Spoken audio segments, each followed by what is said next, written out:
Bonjour à toutes et à tous. Je suis Fabrice Marcellin, je dirige le village Baïsé à Paris. Et puis, depuis quelques semaines, j'allais dire quasiment 6 semaines, on est dans notre 6e semaine, nous organisons chaque jour à 14 heures un webinar dédié à l'ensemble des entrepreneurs, qu'ils soient du village ou pas. Et ça, on le fait en collaboration à la fois avec l'ensemble des villages du réseau et du réseau Village Baïséa, et puis aussi l'ensemble de nos partenaires experts. Et on a souhaité aujourd'hui donner une couleur toute particulière à ce webinar. Les 2 premières semaines, on était plutôt dans cette phase de sidération les uns les autres. Et donc, l'objectif, c'était surtout de vous apporter de la matière, des informations extrêmement concrètes pour prendre les bonnes décisions à partir du 16, au moment de la fermeture. On a enchaîné ensemble sur comment on stabilise, on continue à essayer de faire du commerce, on continue à se faire connaître et à faire connaître nos initiatives. Il est maintenant le temps aussi peut-être d'essayer de faire un premier bilan et en tout cas d'essayer de se projeter sur le post-confinement. Et c'est l'objet du webinaire du jour, qui vise notamment à vous présenter l'impact de la crise, en tout cas les premiers résultats de l'impact de la crise sur les Français. Et ça, c'est notamment Bruno Breton, qui est le CEO de Bloom, qui va vous mettre en avant-première d'ailleurs, puisque ces résultats n'ont pas encore été diffusés. D'ailleurs, ils sont sous embargo, ce qui explique pourquoi ce soir, vous n'aurez pas de replay. Notez toutefois que dès que les résultats sont publics, on vous les communiquera et ça, c'est tout l'objet notamment de ce qui se passera la semaine prochaine. Et on a la chance aussi d'avoir avec nous Cédric Jamagne, qui est le VP Financial Services and FinTech de Capgemini Invent, qui lui va plutôt vous parler des réactions des entreprises et comment les entreprises ont mis en place des pratiques, certaines d'entre elles qui sont de bonnes pratiques, et comment ces bonnes pratiques peuvent être partagées avec le plus grand monde. Voilà, j'ai fait quasiment le tour de mon intro. Juste une dernière chose peut-être, pour pouvoir leur poser des questions, vous avez un onglet, une icône qui s'appelle Q et R. C'est sur cette icône-là que vous pouvez leur poser des questions. C'est moi qui relayerai vos questions auprès de nos 2 participants et on va le faire au fil de l'eau, donc au fur et à mesure de la présentation, au fur et à mesure des slides, je reprendrai la parole pour poser la question à la fois à Cédric et à la fois à Bruno. Je vous souhaite de passer un très bon webinar en leur compagnie. À tout à l'heure. Merci Fabrice. Cédric, Bruno, à vous. Merci. Merci Fabrice. Je vais commencer par une petite intro rapide et puis je passerai la main à Bruno pour rentrer dans le détail de l'étude. Je voulais juste préciser un point. Effectivement, avec Bruno, on travaille en partenariat, Capgemini Invent et Bloom, sur tout ce qu'on appelle la data sociale. Et Bruno reviendra dessus dans le détail tout à l'heure pour expliquer ce que c'est. Et vous verrez au travers du webinar dans son ensemble comment cette data sociale peut être utilisée par les entreprises et qu'est-ce que ça génère comme résultat. Donc, en introduction, voilà, la crise sanitaire a pris de court l'ensemble des acteurs économiques et politiques. Donc, c'est une crise sans précédent, on l'a entendu partout. C'est une crise sanitaire, mais aussi économique, voire financière demain et plein d'autres crises qui en découlent. Plus de la moitié de l'humanité confinée, on a vu ça. La propagation du virus, elle s'est traduite par du confinement progressif des populations. L'Italie le 10 mars, l'Espagne le 14 mars, le Liban le 15 mars, la République tchèque le 16 mars, la France, Israël, Venezuela le 17 mars, la Belgique le 18 et les pays et l'Inde qui a basculé justement vers la moitié de la population mondiale le 24 mars. En tout cas, le mois de mars était le mois de basculement vers le confinement et aujourd'hui, plus de la moitié de l'humanité est confinée. Les entreprises, très rapidement, ont dû s'adapter. L'ensemble des acteurs économiques aussi, les acteurs publics aussi. Il y a des bonnes réactions, des mauvaises réactions, il y a des bonnes pratiques qui se dégagent et puis surtout, des tendances qu'on voit s'installer, certes pendant le confinement, mais les premiers retours du déconfinement en Chine nous montrent que plusieurs de ces tendances sont des tendances durables qui vont s'installer bien au-delà de la crise. Et Bruno, je te passe la main sur la première partie de l'étude et puis je la reprendrai plus tard. Merci. D'accord. Oui, donc lorsqu'on étudie les réseaux sociaux, on étudie principalement trois plateformes, Facebook, Instagram et Twitter. Il faut savoir qu'aujourd'hui, il y a à peu près 3,7 milliards de personnes qui sont dans les réseaux. Il y a 700 à 800 000 personnes de plus chaque jour qui s'inscrivent dans des réseaux sociaux. Donc, c'est des volumes absolument énormes, colossaux. Lorsqu'on étudie aujourd'hui ce qui se passe dans les réseaux en France, c'est à peu près 43 millions de personnes régulièrement qui vont dans les réseaux.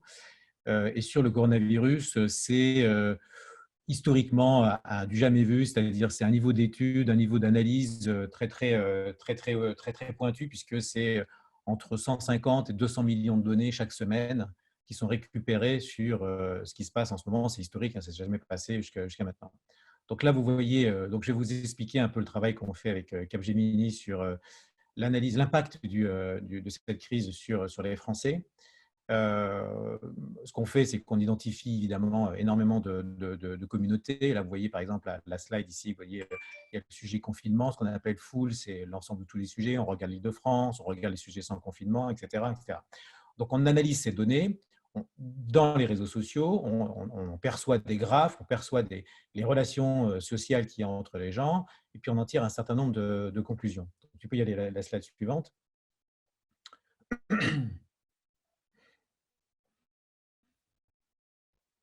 peux y aller, Cédric. Voilà. Donc là, vous voyez ici les premières informations qu'on a eues il y a 2-3 semaines. Alors après, je vais vous donner des informations plus récentes, hein. C'était comment ça se passait dans les réseaux sociaux entre les Français. Alors tout d'abord, il y a eu énormément de mouvements de solidarité qui sont développés. On vous avait beaucoup entendu parler de ça. Donc il y avait deux grands sujets qui apparaissaient. C'était d'une part des solidarités, et puis d'autre part la montée de craintes sur les droits sociaux, etc. Donc c'était les deux sujets-là se percuter les uns avec les autres, parce qu'à la fois, on se disait il faut s'entraider, mais on veut bien s'entraider, mais en même temps, on sait qu'on va rentrer dans une situation de crise compliquée. L'autre sujet qui est apparu très, très vite, c'est la reconnaissance d'un certain nombre de rôles sociaux de première ligne. Très, très vite, il y a 3 semaines, 4 semaines, sur les infirmières, les caissières, etc. Ça a été un sujet qui est monté en puissance de façon extrêmement rapide. Et de la même manière, vous aviez ce que j'ai envie d'appeler le flicage social, c'est-à-dire un certain nombre de dénonciations dans les réseaux sociaux de la part des différents Français. Tu peux passer à la slide suivante. Donc, globalement, ce qu'on a vu petit à petit émerger, c'est à la fois ces règles de solidarité, à la fois cette collaboration sociale, mais surtout ce qu'on a appelé de nouveaux liens numériques sociaux entre les Français, du partage virtuel, les sorties, etc., qui se sont mis à dominer, à surdominer les relations sociales, avec des taux de pratique comme on n'a jamais vu jusqu'à maintenant entre les Français, que ce soit les soirées qu'ils organisaient entre eux, que ce soit l'utilisation de Netflix, que ce soit un certain nombre de sorties virtuelles entre eux. On avait un confinement qui a démarré avec un très très fort optimisme de la part des Français. Ils sont rentrés dedans avec une volonté un peu, comment on peut dire, une volonté c'était pas la guerre, mais c'est plutôt de la résistance face au risque. On a vu évidemment des sujets sur la solitude apparaître, mais plus du côté on est seul, on est face à nous-mêmes. Est-ce que c'est pas le bon moment pour réfléchir à notre futur? Donc ça n'a pas été du tout perçu dans un premier temps comme un confinement dur, difficile à vivre, etc. Alors aujourd'hui, ça évolue de façon encore plus structurée lorsqu'on regarde ce qu'on a reçu nous ce matin. Ce qu'on voit, c'est que finalement, je dirais, la résistance s'organise, si je puis dire, puisque vous voyez ici à droite l'ensemble des sujets santé, actualité, etc., qui sont présents dans le graphe à droite, mais qui sont mis de côté par les Français. C'est-à-dire, ils se concentrent aujourd'hui sur leur consommation, leurs loisirs. Il y a une forme, ce que j'appelle d'autonomisation des Français par rapport à la situation. Ils ont compris qu'en fait, il fallait se débrouiller entre eux en termes de consommation, mais en termes de loisirs, de temps à passer dans le confinement. Ils écoutent évidemment ce qui se passe au niveau de l'actualité, mais c'est mis plus de côté et c'est beaucoup moins central qu'avant. Autrement dit, il y a une sorte de posture de résistance qui est en train de se mettre en place. Suivante. Alors du coup, là, vous voyez un graphe qui montre, c'est le graphe confinement. Regardez les échanges qu'il y a. Donc, les échanges qu'il y a autour du confinement, c'est fitness, sport, solidarité, challenge, partager, couple, liens, ensemble, vidéo, photographie, jardin, restez chez vous, art, etc. On arrive aujourd'hui à une intensité extrêmement forte d'organisation numérique partagée. un confinement qui est beaucoup moins anxiogène que ce qu'on pourrait imaginer. D'ailleurs, d'où, on le voit très très bien, la volonté d'une grande partie des Français de ne pas vouloir regarder les informations régulièrement qui sont hyper anxiogènes, même si ça l'est moins aujourd'hui. Donc, ils se sont dit, on est en phase de confinement, on ne sait pas vraiment combien de temps ça va durer, donc on s'organise. Et au départ, il y avait du volontarisme. Aujourd'hui, il y a quasiment des communautés qui parlent d'un certain nombre de sujets entre eux avec beaucoup d'informations sur leur vie au quotidien. Ils partagent. Et donc, il y a une sorte d'organisation virtuelle qui s'est mise en place, extrêmement puissante, parce que je vous disais, c'est un niveau d'échange qui est absolument considérable. Et vous vous doutez bien que derrière tout ça, il va y avoir de nouvelles pratiques, de nouvelles relations sociales, un nouveau mode de consommation qu'on est en train d'étudier, qu'on est en train de regarder petit à petit et qui est très intéressant parce qu'on est sur des volumes qui sont… Là, vous avez chaque communauté, c'est entre 400 et 500 000 partages. Donc, c'est quand même des volumes qui peuvent représenter plusieurs millions de données et qui vont être riches en enseignements sur les attentes ou les nouvelles évolutions en termes de consommation. Bruno, je me permets de t'interrompre. On a une question de Gina. En fait, c'est exactement la question que je me posais. C'est finalement, est-ce que ces postures à la fois de résistance et d'autonomisation ne risquent pas d'être un frein au retour au travail? Est-ce qu'il n'y a pas plus peur finalement d'être déconfiné que d'être confiné? Et comment les entreprises vont faire face finalement à ce phénomène-là? Alors, on va le voir plus tard, mais il y a une certaine impatience de déconfinement quand même. Mais avec prudence. C'est-à-dire qu'ils savent très bien que ça va être un déconfinement qui va être laborieux, par étapes, etc. Le vrai stress qu'on voit apparaître par rapport à la question, c'est ce qu'on appelle, nous, l'après-crise. C'est-à-dire qu'il y a 3 phases. Il y a la phase du confinement, qui est aujourd'hui une organisation avec un certain nombre d'habitudes qui sont en train de se prendre. Il va y avoir la phase du déconfinement, qui sépare de façon très, très claire de la phase de l'après-crise, c'est-à-dire comment on va s'organiser pour retravailler, etc. Le déconfinement génère plutôt des émotions positives, la volonté de petit à petit se réorganiser. Par contre, l'après-crise génère une anxiété assez forte qui va probablement représenter de nouveaux freins, de nouvelles préoccupations, etc. C'est abordé tout de suite, mais il y a une étape intermédiaire, il y a un sas sur lequel d'ailleurs le gouvernement va, je pense, s'appuyer pour y aller en douceur, qui est perçu comme une phase plutôt positive de confinement, déconfinement, comment on va s'organiser par rapport à ça, avec l'après-crise qui est vue un tout petit peu plus loin. Donc, il n'y a pas encore tout à fait, je dirais, d'informations claires sur comment ça va générer un frein au redéveloppement économique, etc. Mais ces préoccupations-là apparaissent. Merci Bruno. Et on verra plus tard dans la présentation qu'effectivement, le retour à la normale n'est pas forcément un vrai retour à la normale. Ce n'est pas le même normal qu'avant. Et en fait, dans les pays où il y a eu déjà du déconfinement, en fait, le retour à la normale rapidement régénère de l'anxiété parce que ce n'est pas le monde qu'on a connu avant. Merci à vous deux. Bruno. On peut passer à la suivante. Donc là, vous voyez… Non, juste à celle d'avant. Donc, pourquoi… Donc là, vous voyez les… Non, voilà, parfait. Là, vous voyez l'écart qu'il y a entre le mois de mars et le mois d'avril. Donc, vous avez dans les 2 cas… Alors, ce que vous voyez ici, c'est ce qu'on appelle le Power Index chez nous, c'est la puissance des communautés.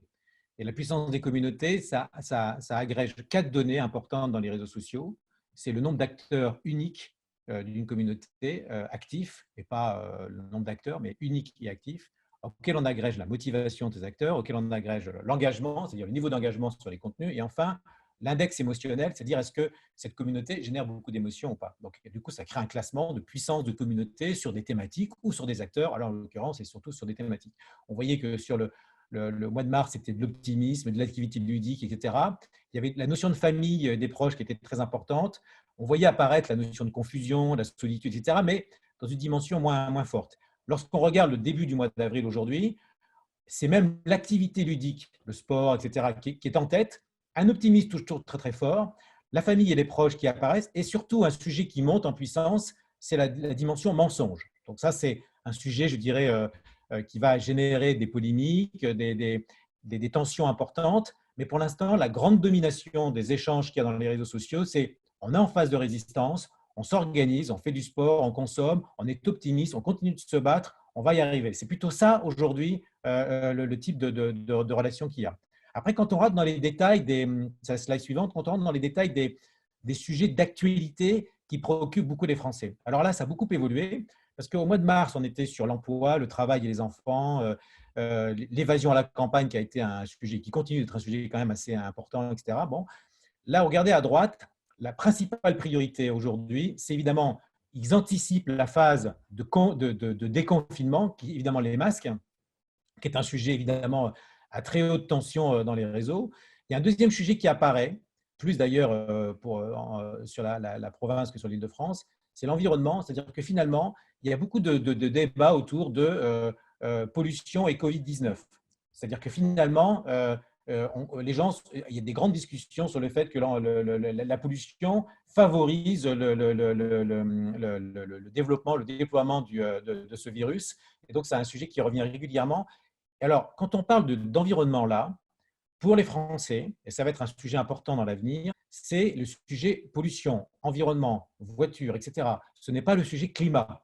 Il va y avoir vraiment une cassure entre l'environnement, comment il va falloir traiter ce phénomène dans l'urbain, et puis d'autre part, le sujet climat qui est un autre sujet. Après, on voit dépistage, chloroquine qui remonte, travail des femmes, travail des enfants, le rôle de l'Europe, sans-abri, etc. Donc, on voit que de petit à petit, dans les réseaux sociaux, se structurent des thématiques extrêmement précises. C'est de moins en moins global, c'est de plus en plus précis, avec des niveaux d'engagement très, très forts.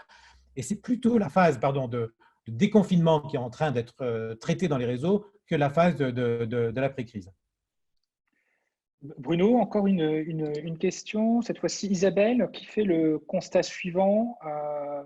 Elle a l'impression en tout cas qu'il y a moins de sujets finalement en mars qu'au mois d'avril, comme si finalement cette situation dans laquelle on se trouve les uns les autres est devenue une situation plutôt habituelle et peut-être que les sujets sont moins nombreux. Enfin, je ne sais pas quelle est ton interprétation, ton regard.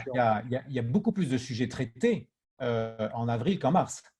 Je ne sais pas si c'est ça la question. Oui, c'est dans ce sens-là, oui, pardon. Il y a beaucoup plus de sujets traités. C'est-à-dire que comme il y a un niveau de maturité dans les réseaux sociaux des Français, mais c'est pareil dans d'autres pays, qui est extrêmement fort. C'est d'ailleurs toute la difficulté aujourd'hui de diriger un pays, d'un État, d'un gouvernement face à ses citoyens, c'est que le niveau de maturité est très fort. Donc on est dans la phase, on rentre en confinement, on partage un certain nombre de sujets, c'est un peu confus, et puis petit à petit se structurent les conversations en fonction des communautés. Et nous, on voit en effet arriver des communautés qui parlent de chloroquine très puissantes, d'autres qui parlent de l'environnement, d'autres qui parlent des masques, et tout ça, ça se structure de façon de plus en plus précise parce qu'on rentre dans les détails des conversations. Donc ça, c'est assez classique dans les réseaux sociaux. Lorsqu'on étudie, par exemple, un secteur d'activité, on va voir au départ que c'est assez global, et au fur et à mesure qu'il y a de la maturité sur le sujet, vous avez une structuration, vous avez une clusterisation des sujets qui sont de plus en plus pointus, avec des fois des militants, etc. etc. Donc c'est assez classique, mais ça veut dire qu'on est rentré dans un phénomène, pour répondre à la question qui est tout à fait pertinente, dans un phénomène qui va être profond. C'est-à-dire qu'on voit les gens rentrent dans des sujets, s'accaparent des thématiques, rentrent dans des modalités, dans des comportements qui vont être de plus en plus profonds et qui vont laisser des traces d'influence derrière, ce qu'on appelle les traces d'influence. Lorsqu'on est au mois de mars, là, assez confus, comme ça, ces grands sujets, on peut imaginer que derrière, ça va vite disparaître parce que on a été un peu superficiel. Lorsque ça rentre dans des détails comme ça veut dire que derrière tout ça, ça va laisser des traces un peu plus profondes. Bruno, j'enchaîne avec Anaïs aussi qui souhaite savoir si tu peux préciser la distinction que tu fais entre environnement et changement climatique. Alors, environnement, c'est ce que j'appellerais l'écologie de proximité pour les Français. C'est tout ce qui est pollution, propreté, automobile, etc. etc. Il différencie bien la notion du problème du climat dans le monde, de l'huile de palme, du réchauffement climatique, etc., avec des sujets qui sont la vie quotidienne, la pollution de proximité, la propreté de proximité. Et ça, aujourd'hui, c'est un sujet qui domine mais très, très largement l'autre sujet qui est le climat, etc. Donc, il parle beaucoup plus de ça quand il parle d'environnement que de parler de problématiques de climat dans le monde. Je ne sais pas si je suis clair dans ma réponse, mais c'est ça la vraie différence. Enfin, sur cette slide toujours, puis après on passera à la suivante, mais Valérie trouve étonnant de voir l'emploi arriver en fin de liste en avril, alors même que l'après-crise est plus prégnant. Alors, comme je vous disais tout à l'heure, le sujet apparaît avec un certain nombre un certain niveau d'intensité. Mais quand on regarde les volumes aujourd'hui, alors il y a crise sociale qui est quand même pas très loin, qui est au milieu. Hein. Vous voyez, par exemple, vous avez sans-abri, abandon d'animaux et crise sociale. Donc, ce sujet-là est en train de monter, mais il ne domine pas les conversations actuelles qui sont plutôt concentrées sur le déconfinement avant d'être concentrées sur l'après-crise, qui est quelque chose qui est très différencié. Il n'est pas encore dominant aujourd'hui. Merci Bruno. Donc là, vous voyez l'analyse des émotions. Alors, nous, chez Blue, on étudie 8 émotions primaires, hein, qui est la joie, la déception, la surprise, la confiance, etc., etc. Et on agrège un certain, ces données-là et on regarde finalement quelles sont les émotions qui sont générées en fonction des individus, des communautés, etc. Alors, on a fait ce travail province, Île-de-France. Alors, vous voyez, par exemple, par rapport à ce que disait, je ne sais pas si c'était Anaïs ou pas, par exemple, en Île-de-France, le premier sujet qui apparaît comme le plus… Alors, tout ce qui est rouge, c'est des émotions négatives. Donc, dès qu'on commence à rentrer sur des sujets d'actualité, on voit qu'il y a globalement énormément d'émotions négatives qui apparaissent sur tous ces sujets-là. Et vous voyez la différence qu'il y a entre la province et l'Île-de-France. Vous voyez que l'Île-de-France se concentre beaucoup sur la crise sociale, les quartiers populaires qui arrivent en deuxième position, les sans-abri, les masques, tandis qu'en province, on voit plutôt le travail, les problèmes de travail de l'enfant, parce qu'évidemment, les problèmes de mobilité sont très, très importants en région. Le sujet environnement. Alors, le sujet environnement qui apparaît comme étant une critique des grandes métropoles, ça apparaît de façon nouveau, parce que ça, c'était plutôt quelque chose qui n'apparaissait pas avant. Reste très, très élevé la critique de l'évasion à la campagne, c'est-à-dire beaucoup de Français en région estiment que les grandes métropoles essayent d'amener dans leur ville un certain nombre de problèmes qu'ils n'ont pas. La crise sociale arrive quand même à un niveau assez élevé, mais avec, je dirais, derrière pas en priorité par rapport à l'Île-de-France. Et vous voyez d'ailleurs que l'Île-de-France, sur le sujet environnement, il apparaît beaucoup plus bas par rapport à la province, comme s'ils essayaient finalement de… Il y a des critiques qui sont faites dessus, mais de s'habituer à une situation qu'ils ne trouvent pas si mal, parce que finalement, l'environnement s'est un peu amélioré en ce moment, puisqu'il n'y a plus de voitures, il n'y a plus rien, et donc du coup, c'est vécu comme quelque chose de plutôt positif. Alors qu'en province, ils se disent, oulala, quand ça va repartir, comment ils vont vivre, comment va-t-on vivre dans les grandes villes. Donc, il y a vraiment deux approches de la situation. Une approche de gens qui sont très, très impliqués comme l'Île-de-France, une approche un tout petit peu moins sur certaines régions, parce qu'il y a des régions quand même qui ne sont pas concernées directement. Et d'ailleurs, vous voyez sur chloroquine, sur masque, etc., vous avez des émotions positives qui sont un peu plus supérieure que dans les autres cas. Donc, parce que la crise est vécue un tout petit peu différemment en région par rapport à l'Île-de-France. Ça sous-tend derrière que le traitement de la communication, le traitement du déconfinement par le gouvernement va pas devoir être du tout le même en Île-de-France et pour certaines régions qui sont moins touchées. Il va falloir le traiter extrêmement différemment, probablement avec une célérité plus forte en région qu'en Île-de-France, un certain nombre d'adaptations. On s'en doute, évidemment. Ce qui est important, c'est de voir que la perception des Français par rapport à ça est très, très claire.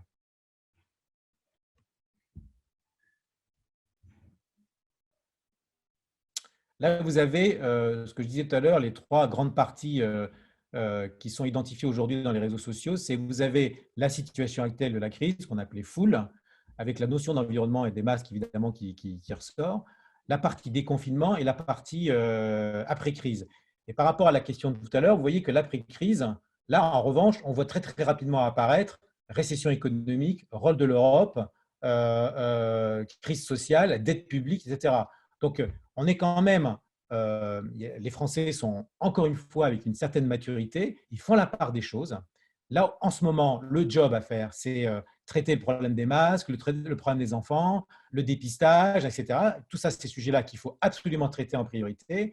Évidemment, il y a une après-crise. Ce sujet-là monte, mais il est très présent, mais c'est l'étape d'après. Et donc, il n'est absolument pas possible, pas entendable aujourd'hui pour un Français qu'on lui parle aujourd'hui de récession économique, de bosser plus, etc., etc., alors que pour l'instant, on n'est même pas encore entré dans la phase de déconfinement. Là, il y a vraiment des sas qui sont créés dans l'esprit des Français. On nous demande de résister, on résiste, on se prépare au déconfinement et on verra l'après-crise d'après. Je ne juge pas ce point de vue-là, je dis qu'on ne peut pas traiter ces deux sujets en parallèle. Et quand vous avez une conférence de presse qui va à la fois traiter les trois sujets, il faut savoir que le troisième, l'après-crise, n'est pas écoutable, n'est pas entendable, n'est pas encore pour l'instant, je dirais, accessible au grand public en termes de volonté de s'y pencher.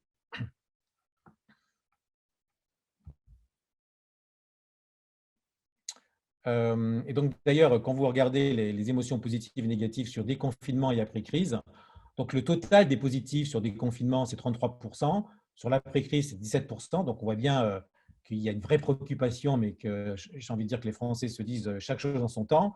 Le total des négatifs, c'est 53-58.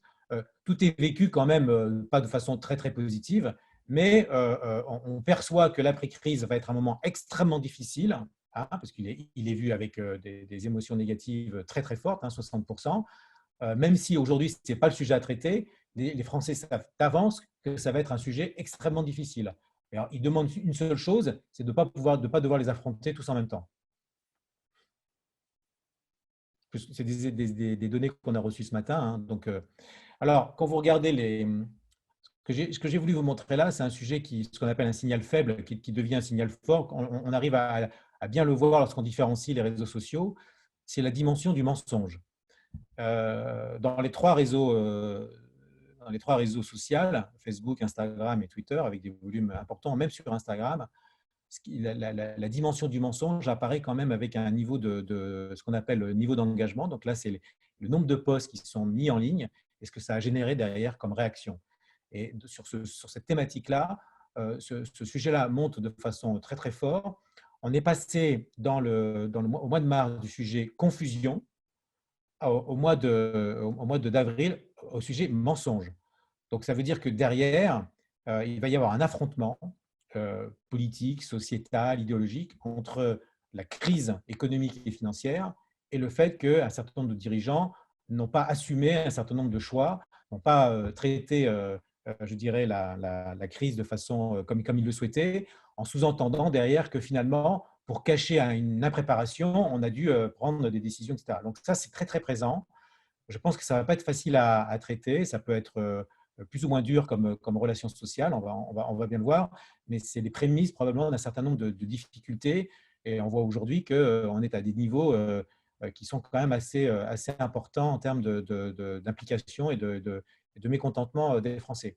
Je rappelle encore une fois que ce sujet-là, il apparaît en termes d'engagement ici, mais que quand on regarde les priorités des Français, il y a le mensonge qui est là, ils ne veulent pas le traiter tout de suite, ce n'est pas le sujet. Pour l'instant, c'est la résistance. Après, il y aura un déconfinement et on parlera de ça après. Donc, c'est l'une des raisons pour lesquelles, aujourd'hui, aucun parti politique d'opposition n'arrive à émerger parce que ce n'est pas le moment. Ce n'est pas le sujet, ce n'est pas la priorité.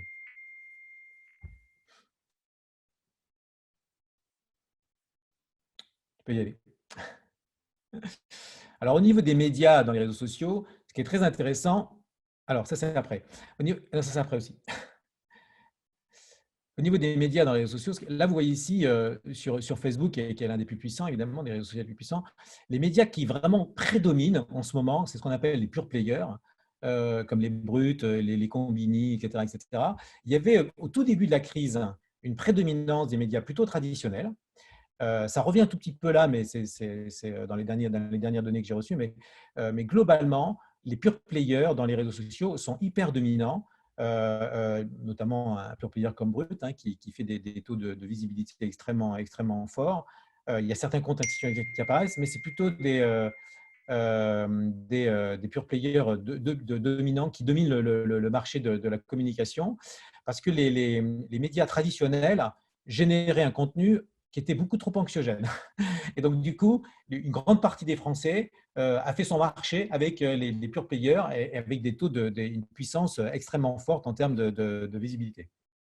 Tu peux aller à la suivante. Bruno, juste le temps que la slide soit changée. Et justement, j'ai une question qui avait été posée fin de slide précédente par Jérôme, qui s'étonnait de ne pas avoir de sujet de finance qui était remonté. Et la question qu'il posait, c'est est-ce un sujet finalement tabou en France ou ce n'est pas le moment peut-être d'en parler.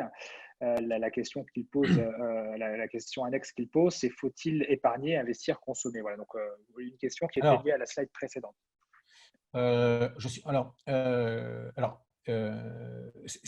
Pour l'instant, ce n'est pas le sujet des Français.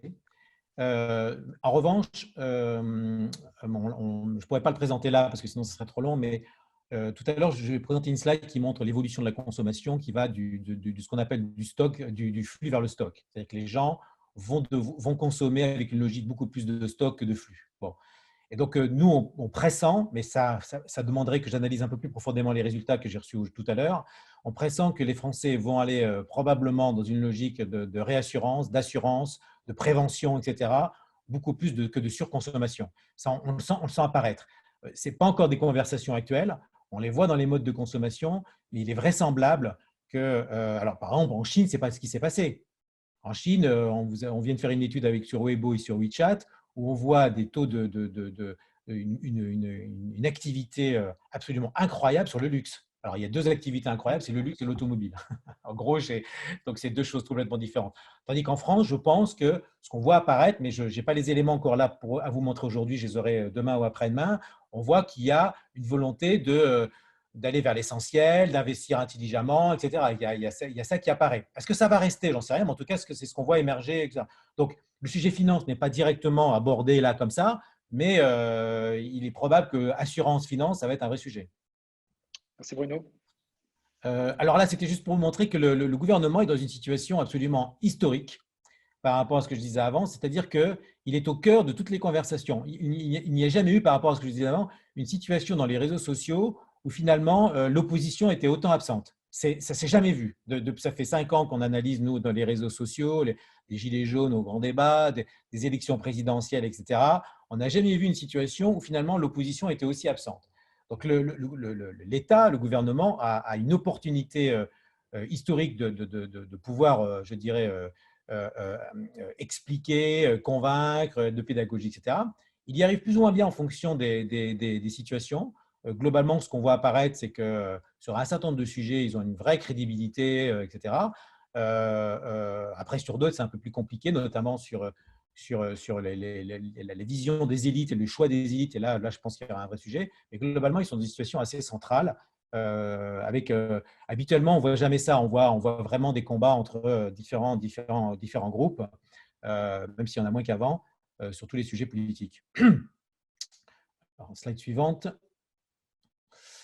En revanche, ce que vous voyez, ce que je vous disais tout à l'heure sur la dimension mensonge, etc., et qui peut générer derrière une crise politique post-crise sanitaire, c'est que les Français ne sont pas du tout dupes de ce qui se passe.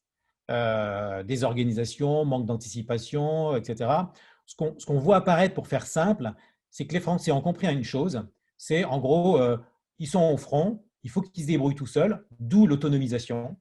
Ça a été, je dirais, il y a eu une compréhension de cette situation qui a été incroyable, avec une adaptation extrêmement rapide des Français. Et de l'autre côté, vous avez le monde sanitaire qui est au front pour se battre contre le virus. Ces deux piliers-là sortent, je dirais, l'État et les dirigeants du système un peu. C'est-à-dire finalement, on compte sur ceux qui sont au front et sur les Français sur le déconfinement. Et ça, c'est quelque chose qui a un sentiment un petit peu de confusion, de révolte par rapport à ça, qui est pour l'instant encore bien, je dirais, maîtrisé. Et si le déconfinement ne se passe pas trop mal, peut-être que ça peut être récupéré. Mais cette situation-là est extrêmement bien perçue, extrêmement claire de la part des Français, avec des analyses très, très objectives. Il faut juste rappeler un élément important quand on étudie les réseaux sociaux. Tout ce qui est haine, violence, tout ce qui est, je dirais, extrêmement négatif, extrêmement violent, comme je dis à l'instant dans les réseaux sociaux, ne représente pas plus de 2% des échanges. Hein. Évidemment, c'est ce dont parlent les médias, etc. Entre 95 et 90% des d'échanges, les gens débattent, discutent, font des tas d'autres choses que de se taper dessus. Et donc, nous, ce qu'on regarde, c'est surtout ça. Ce n'est pas les militants qui utilisent des phénomènes politiques pour essayer d'émerger. Alors là, vous voyez les émotions vis-à-vis des dirigeants. Donc, vous avez pour l'instant les émotions au milieu, à droite, pardon, à gauche, pardon. Donc, sur la classe politique, globalement, les émotions sont à 72% négatives. Donc, ça laisse présager, évidemment, ce que vous savez déjà dans les sondages ou autres, c'est le rapport entre les Français et la classe politique. Quand on regarde au niveau des décideurs encore plus larges, c'est pareil, c'est à peu près le même chiffre. Donc, finalement, la défiance qu'il y avait, le schisme qu'il y avait entre le consommateur, le citoyen et les décideurs, s'est accentué. Hein. Ça s'est vraiment accentué aujourd'hui.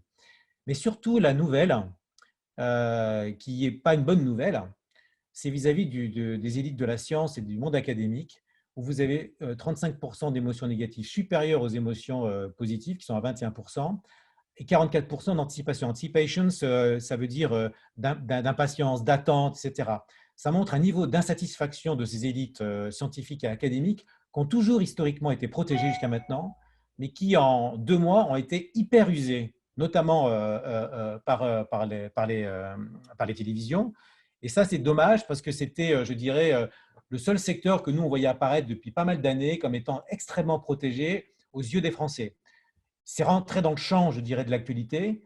Ça a été évidemment maltraité par rapport à la situation. Et du coup, on ne retrouve plus aujourd'hui, sur l'ensemble du spectre des dirigeants, des décideurs, des autorités, etc., de références qui génèrent des émotions positives. Alors ça va générer derrière, chez le Français, encore une accentuation de cette dimension d'autonomisation. Finalement, il y a des élites dans tous les sens, mais finalement, globalement, il faut compter surtout sur nous. Et ça, je pense que ça va être quelque chose qui va générer des modifications de comportement petit à petit dans les relations sociales et la démocratie à venir. Ça va être assez profond. Ce n'est pas un signal faible. Bon, ça, c'est ce que j'ai reçu ce matin. Vous voyez, par exemple, sur Twitter, les quatre comptes qui leadership. Vous devez connaître le compte. C'est là où on voit qu'il y a des pure players qui apparaissent de type conflit. Vous voyez d'autres comptes de type Furious qui sont plutôt des comptes, des parodies ou autres. Mais vous voyez les deux acteurs qui représentent ce que je vous expliquais à l'instant, c'est-à-dire le schisme entre les élites et le peuple, qui est représenté par Emmanuel Macron d'un côté et Raoult de l'autre. C'est-à-dire que Raoult apparaissait pas du tout il y a 15 jours et aujourd'hui, il fait partie du leadership de la représentation du peuple vis-à-vis de l'élite. Et ça se voit de façon extrêmement claire dans les réseaux aujourd'hui. Après, je crois qu'on a, là c'est sur Twitter, donc ensuite après on a, là c'est sur Facebook. Alors Facebook, on revoit le combat, je dirais, entre, on voit toujours que BFM est assez puissant, alors qu'il avait un peu disparu ces derniers temps. Là, il revient petit à petit, probablement parce qu'il y a plutôt des bonnes nouvelles qui apparaissent quand même malgré tout. Et donc là, on est plutôt dans la phase sur Facebook où il y a où se percutent donc les pure players et les médias plus traditionnels, avec une surdomination des médias, des chaînes privées, des chaînes en live, et une insatisfaction extrêmement forte qu'on ne voit pas apparaître ici, mais je l'ai vu sur d'autres documents, sur la télévision en France qui n'a fait absolument aucun effort de programmation pendant cette période-là. Et je peux vous dire qu'il y a un risque très très fort de transfert de consommation des plateformes de la télévision classique vers les plateformes qui va être absolument gigantesque. Tout à l'heure, je vais avoir un dirigeant d'une chaîne de télévision en ligne avec qui je vais discuter de ça, parce qu'il y a, selon moi, une erreur stratégique qui a été faite, c'est de laisser à l'abandon les programmes télé et finalement de dire aux Français, bah, écoutez, allez sur Netflix, sur Disney+, etc. etc. On ne va pas changer nos programmes pour ça, il n'y a que quelques programmes qui ont changé, et ça a un impact réel. D'ailleurs, j'étais il n'y a pas longtemps avec Brut qui a fait, vous savez, la nouvelle émission qui s'appelle Au secours, bonsoir, etc., qui a fait une nouvelle émission le soir, qui a fait entre 4 et 5 millions d'audience, qui montre que si on adapte les contenus pour la télévision en ce moment, ça pourrait générer beaucoup d'audience. Évidemment, il n'y a pas les recettes publicitaires, mais globalement, du coup, ça va laisser des traces importantes, des habitudes importantes sur la consommation des plateformes. D'ailleurs, ça, c'est la slide suivante, ce qui est très intéressant. Attends, Bruno, pardon, Bruno, désolé de reprendre un petit peu la main. Juste pour en même temps t'indiquer l'heure, il est 14h41. Donc, il va falloir aussi laisser Cédric à un moment donné s'exprimer. Et c'est passionnant tout ce que tu nous racontes. D'ailleurs, je te donne une question d'Éric qui s'interroge sur comment les Français ressentent la différence de traitement des résultats vis-à-vis des autres pays, notamment l'Allemagne et l'Italie. C'était sur 2 slides précédentes. C'est une question très pertinente parce qu'en fait, je pourrais résumer cette phrase d'un philosophe qui disait: le problème des élites françaises, c'est qu'elles sont programmées pour faire des concours et pas pour diriger la France. Et donc, du coup, à chaque fois qu'un dirigeant veut comparer la France en disant on fait mieux, on fait moins bien, etc., ça ne les intéresse pas. Ils ne veulent pas savoir. Ce qui les intéresse, eux, c'est ce qu'on fait en France, comment on se débrouille et comment on avance. Ils sont pas satisfaits du c'est mieux que les Allemands, c'est moins bien que les Allemands ou c'est mieux que les Espagnols. C'est un sujet qui ne les intéresse pas, cette comparaison. Donc, alors que souvent, vous avez raison, souvent, il y a cette comparaison qui est faite. Eux, ce qu'ils veulent savoir, c'est limiter les dégâts, avancer, trouver des solutions pour notre propre pays. Et ça, c'est quelque chose qui ressort de façon extrêmement forte. Que ce soit moins bien ou mieux que les autres, ça, c'est pas, cette compétition-là ne les intéresse pas. Et ça, c'est un vrai sujet parce que il y a une volonté quand même une logique souveraine qui ressort de façon très très claire, d'ailleurs dans la consommation aussi. Alors, je ne sais pas si je réponds directement à la consommation, mais la priorité pour les Français, et c'est assez simple finalement, ce n'est pas de savoir si on est moins bien que les Allemands ou autres, c'est comment on se débrouille pour sauver le plus possible de vies, pour trouver des tests, avoir des masses, etc. Donc, la comparaison, l'annonce d'un certain nombre de choses ou la comparaison ne les intéresse pas. Ce qu'ils veulent, c'est des faits tout de suite et comment on fait pour entrer en résistance ou en guerre, et pas les annonces ou la comparaison par rapport à d'autres. Merci Bruno. Là, c'est sur les modes de. Alors, non, juste, je voulais On juste. peut accélérer rapidement sur Je vais accélérer, je vais accélérer. Juste, bon, alors, on va pas le passer, mais ce qui est intéressant, c'est que sur Instagram, avec des données extrêmement fortes, il y a des succès d'audience extrêmement puissants sur des nouveaux programmes sur lesquels un certain nombre de grandes chaînes de télévision pourraient s'inspirer. Là, c'est bon sur la consommation. Donc, on est en train de regarder la consommation en ligne versus la consommation physique. La consommation en ligne, c'est un vrai succès, hein. C'est un succès absolument incroyable, avec des taux d'émotions positives assez dingues. On a vraiment aujourd'hui, je dirais, beaucoup de retours très, très positifs sur la consommation en ligne. Alors, on va passer à la slide suivante. Comme ça, on va aller encore plus vite. Donc là, vous voyez les types de consommation en ligne versus la consommation en général qui est discutée dans les réseaux sociaux. Ce qu'on voit, c'est la revendication de consommer avec des circuits courts, c'est d'aller à l'essentiel. Il y a de nouvelles priorités et le succès de la plateformisation de la consommation, c'est-à-dire la simplification de la consommation en ligne, le fait de pouvoir faire appel à des producteurs locaux grâce même à des Amazon ou peu importe, la revendication d'avoir des alternatives à Amazon, c'est-à-dire c'est pas une critique contre Amazon spécialement, mais ça serait bien d'avoir une alternative. La remise en question de la consommation traditionnelle, qui est vraiment remise en question dans les discussions aujourd'hui, le poids du local, la peur des supermarchés, mais qui n'est pas simplement due à la peur de s'exposer au virus, mais finalement, c'est très compliqué. Et donc, on voit une sorte on voit une centralité autour du consommateur qui est très, très forte, alors qu'avant, le consommateur prenait sa voiture pour aller dans un centre commercial. Là, le phénomène est en train de s'inverser, où on voit plutôt le consommateur qui est au centre et on doit aller vers lui. Et ça, alors je ne vais pas m'étaler puisque là je suis trop long, mais là on voit une tendance lourde en matière de consommation qui est très très forte avec des niveaux de satisfaction extrêmement élevés sur le service. Et quand je parle de plateforme, c'est très clair qu'aujourd'hui, les Français, par exemple, ils disent on aimerait bien avoir une plateforme de livreur, on aimerait bien avoir une plateforme alimentaire, etc. Ils ne parlent pas de plateforme spécifiquement, mais on voit bien cette tendance-là. Et donc, ça, c'est assez important. Tu peux passer cette slide parce que c'est sur la communication du gouvernement. Je vais être trop long là-dessus. Ensuite, tu peux la passer. C'est comme ça. Et celle-là aussi, tu peux les passer. Tu peux passer celle-là aussi.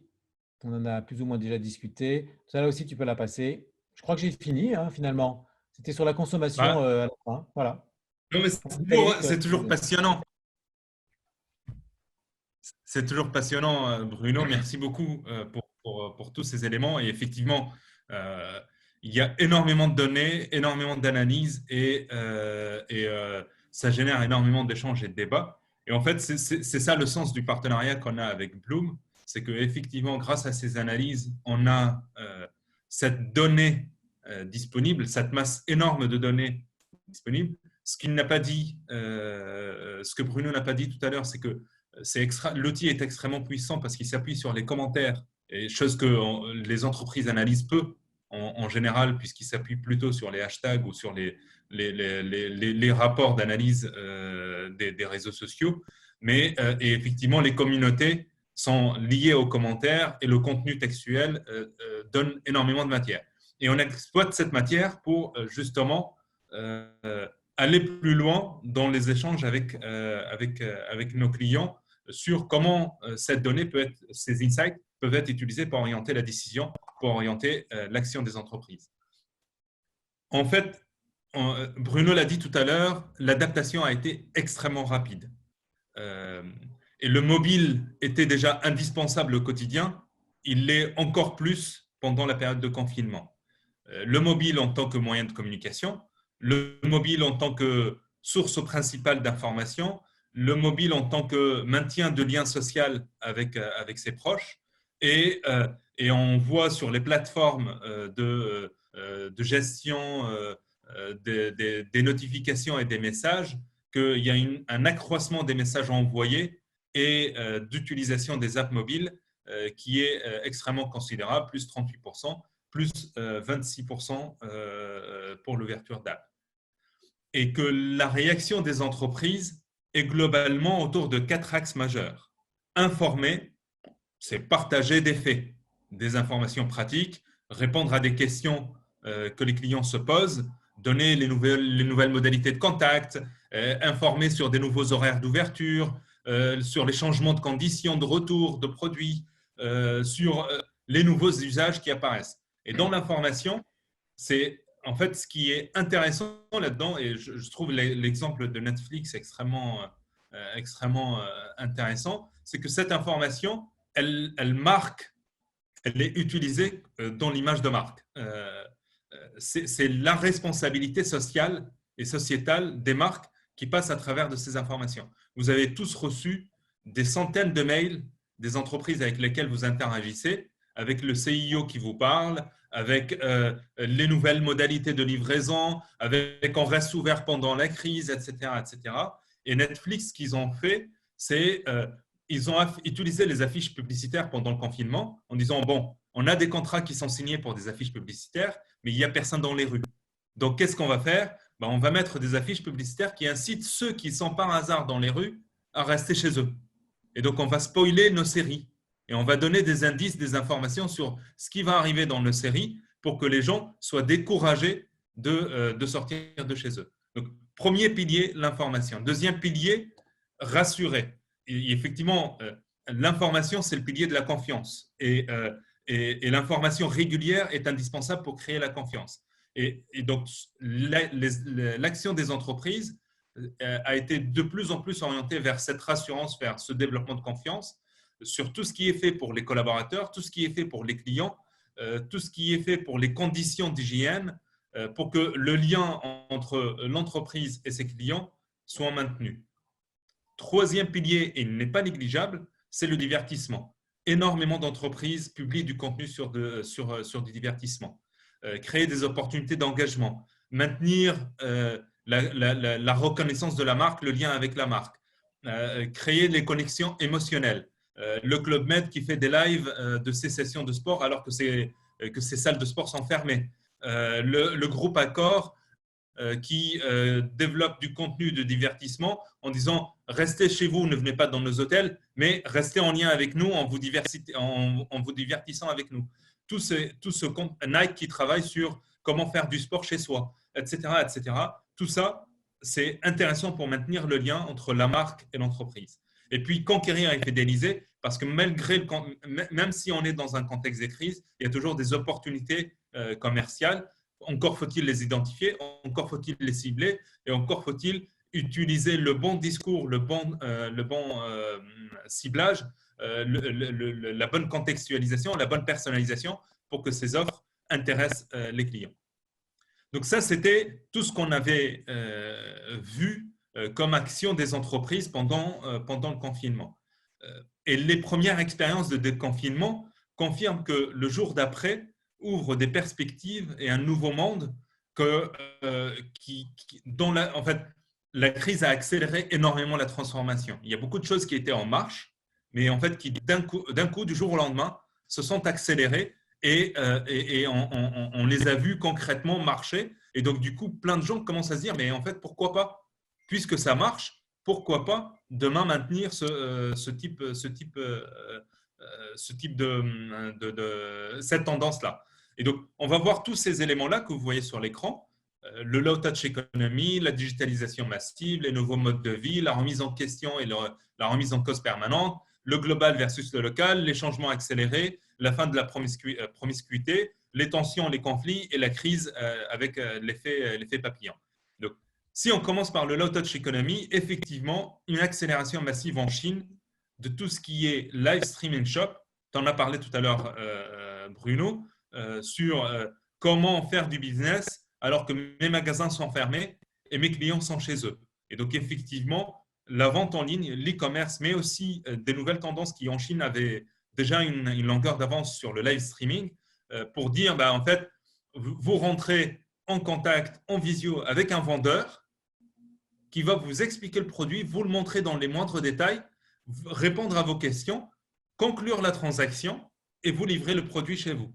De la même manière, on le voit à droite, sur le développement accéléré des robots de livraison, même si là-dessus, on se pose des questions si ça va rester après le confinement, parce que ça marche très bien, parce qu'il n'y a plus d'automobiles, les routes sont vides.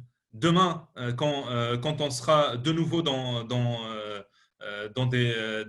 une vie normale, une occupation normale de l'espace urbain, est-ce que les robots de livraison seront aussi efficaces que ce qu'ils le sont pendant la période de confinement? En revanche, ce qui marche très bien, c'est tout ce qui est les service collection cabinets où on dépose des produits pour éviter que les clients, que le livreur entre en contact avec le client. Et ça, même après le déconfinement, au final, les clients se disent ça marche plutôt pas mal et ça m'évite d'être chez moi pour récupérer les colis. Donc, ça a accéléré énormément avec les immeubles, les compounds qui installaient partout ces casiers de dépôt pour livraison. La digitalisation massive, tu en as parlé aussi, Bruno, autour de l'auto. L'automobile a été impacté de plein fouet par le confinement parce qu'on utilise moins sa voiture. Et en plus, c'était un secteur qui mettait le concessionnaire au cœur de son système de distribution. La digitalisation a été phénoménale en Chine et ce sont des choses qui continuent puisque les concessionnaires eux-mêmes se mettent à utiliser WeChat, à utiliser des plateformes d'e-commerce pour faire des démos de leurs voitures, pour expliquer, pour répondre aux questions de leurs clients, pour faire des comparatifs entre modèles et pour conclure des transactions. L'adoption massive de la visioconférence, on l'a vu tous au quotidien, mais on voit comment va apparaître ce qu'on appelle le video banking avec les conseillers qui n'hésitent plus à entrer en contact avec leurs clients en visio, alors que c'était des tendances qu'on analysait depuis plusieurs années, mais pour lesquelles les banques avaient des difficultés à franchir le pas et qui aujourd'hui, effectivement, le font dans une logique de A/B testing. C'est-à-dire, il y a du A/B testing partout à l'échelle mondiale et donc du coup, ça génère bien sûr des choses qu'on n'aurait pas vues s'il n'y avait pas cette crise-là, mais qui au final ont été testées et ont été adoptées. Et donc du coup, ça encourage les gens à adopter tous ces nouveaux modes de vie. Effectivement, il y avait une question tout à l'heure sur est-ce que le déconfinement sera plus dur maintenant que les gens se sont habitués à vivre chez soi et à avoir ce nouveau mode de vie. Effectivement, le télétravail, on a énormément de réactions autour d'entreprises qui disent finalement, ce n'est pas plus mal, ça marche. On se posait la question, on n'osait pas franchir le pas. Maintenant, on est obligé de le faire, on l'a fait. On voit que ça marche. Finalement, le déconfinement, je ne vais peut-être pas demander à mes employés de revenir tout de suite dans les locaux ou de revenir par vague ou de limiter les retours ou d'imposer le télétravail ou de promouvoir le télétravail beaucoup plus qu'avant. Et puis, il ne faut pas négliger aussi cet équilibre vie privée, vie professionnelle. avec effectivement moins de voyages, beaucoup plus de proximité avec ses enfants. Et donc, du coup, tout ça repose plein de questions sur nos modes de vie et nous a fait adopter de nouveaux modes de vie dont une partie pourrait être maintenue post-confinement. Et puis, je passerai de nouveau vocabulaire avec tous ces mots qu'on connaît tous par cœur maintenant, alors qu'on ne connaissait pas avant la crise, que ce soit les types de masques, que ce soit les taux de reproductibilité, les gestes barrières, le confinement, le déconfinement, etc. La remise en cause des questionnements, effectivement, le rôle de l'État et l'intérêt pour le discours politique. On n'a jamais vu un État aussi interventionniste que ce qu'on voit aujourd'hui. Le secteur privé, le capitalisme, la mondialisation, des remises en question de tous ces concepts qui étaient massivement adoptés un peu partout. Et puis, le retour à la normale ne sera pas si simple parce que tant qu'on n'a pas de vaccin et tant qu'il n'y a pas d'immunité collective, il n'y a pas vraiment un retour à la normale de ce qu'il y avait avant. Et donc, du coup, les expériences de confinement, déconfinement pourraient se répéter dans le temps au gré en fonction des taux de contamination.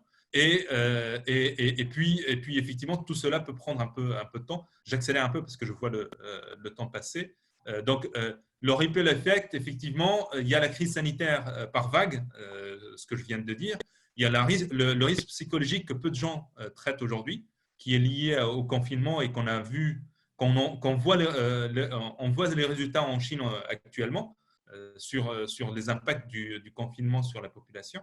La crise de confiance dans les politiques, dans les autres, dans l'hygiène des autres, la crise économique, financière avec des taux de chômage qui explosent. Donc, tout cela montre que, en fait, cette anxiété, ce temps de crise, les entreprises doivent s'y préparer parce que tout ça n'est pas juste une histoire de quelques semaines et on revient à ce qu'on avait avant, mais c'est quelque chose de plus durable. Global, local, je vais passer rapidement. J'insiste juste sur le point que disait Bruno tout à l'heure, que le rural reprend de la valeur par rapport à l'urbain, comme le local reprend de la valeur par rapport au global. On reparle de rapatriement d'usines, on reparle de contraintes de déplacement dans la durée, on reparle de climat. Et tout cela, effectivement, ce sont des choses qui prennent de plus en plus de place dans notre vie au jour le jour. Les tensions et les conflits, ce sont des choses effectivement principalement liées à la crise psychologique que j'évoquais tout à l'heure, mais aussi à la crise économique avec les tensions entre États ou les tensions entre populations. Et puis, pour terminer probablement sur une note positive, disons que tout cela accélère quand même le changement parce que le confinement, l'arrêt d'activité, le chômage partiel sont des déclenchements de reconversion professionnelle. Les crises ont toujours été des opportunités d'investissement et des opportunités entrepreneuriales phénoménales. Le digital a été massivement adopté, même par les plus seniors, avec effectivement la solitude.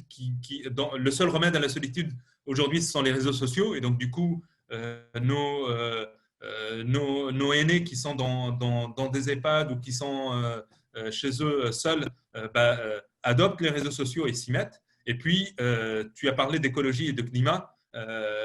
Toutes ces images qu'on diffuse partout autour de la nature qui reprend ses droits font évoluer les mentalités pour que justement tout cela contribue à un changement de plus en plus accéléré.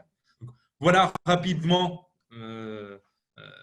tout ce qu'on voulait vous raconter sur la crise, sur le confinement et sur le jour d'après. Beaucoup de choses, beaucoup d'informations. Le timing était un peu serré, mais on espère que tout cela vous a été utile et bien sûr avec Bruno, on est à votre disposition pour entrer en contact, regarder davantage ces sujets, discuter de ces sujets et puis rentrer davantage dans la data et exploiter tout le potentiel de la data pour vous et pour votre quotidien.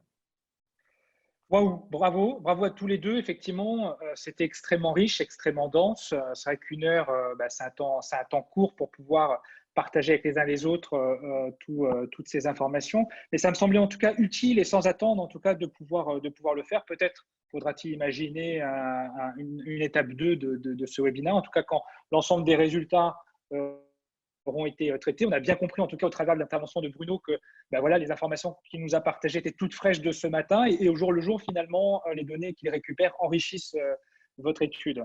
Je le rappelle, cette étude reste sous embargo, ce qui explique pourquoi vous n'aurez pas, comme vous avez l'habitude, d'avoir le replay dès ce soir. Mais par contre, l'étude sera disponible dès semaine prochaine et je m'engage en tout cas à vous écrire, écrire à chacun d'entre vous pour vous permettre d'accéder facilement à cette étude. Donc un grand merci encore à Bruno Breton qui était le CEO de Bloom et à Cédric Jamaï qui est le vice-président Financial Services and FinTech de Capgemini Invent.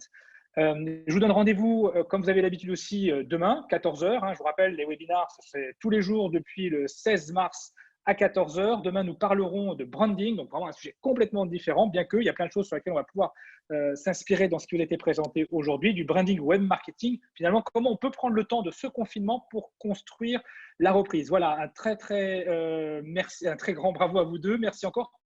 J'ai plein de remerciements en tout cas à vous partager qui arrivent sur notre fil de converser. Donc, allez-y, profitez-en. C'est pour vous. Et puis, je vous souhaite de passer une très bonne après-midi confinée. Bon courage à tous. Bon courage à tous. Salut.